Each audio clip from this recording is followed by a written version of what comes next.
আসসালামু আলাইকুম। চারিদিকে শুধু রাস্তায় নেমে বলছে যে justice for Moumita, justice for Moumita. আসলে সবাই যদি জাস্টিস ফর মৌমিতা বলে তাহলে আ ন্যায়টা কে দিবে? জাস্টিসটা কে দিবে? এদিকে মমতা মুখ্যমন্ত্রী রাস্তায় নেমে বলছে জাস্টিস ফর মৌমিতা। তার দলবল, তার কর্মী যতগুলো আছে সবাই রাস্তায় নেমে অবরোধ করে বলছে জাস্টিস ফর মৌমিতা। এবার হাইকোর্টের যারা আইনজীবী আছে তারাও রাস্তায় নেমে বলছে জাস্টিস ফর মৌমিতা। এবার জাস্টিসটা কে দিবে?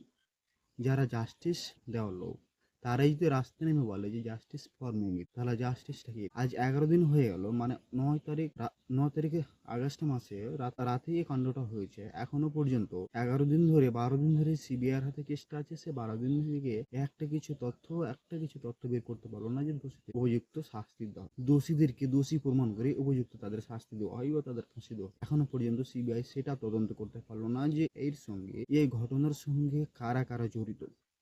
তাহলে এখানে ভাববার